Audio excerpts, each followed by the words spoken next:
আসসালামু আলাইকুম গাইস। এই দেখেন আমার বকনা শাহিয়াল বাচ্চাদের খাবারের দৃশ্য।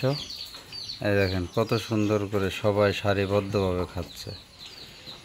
কিন্তু আশ্চর্য হবেন যে এদেরকে বাধা হয় না, সবাই খোলা অবস্থায় থাকে।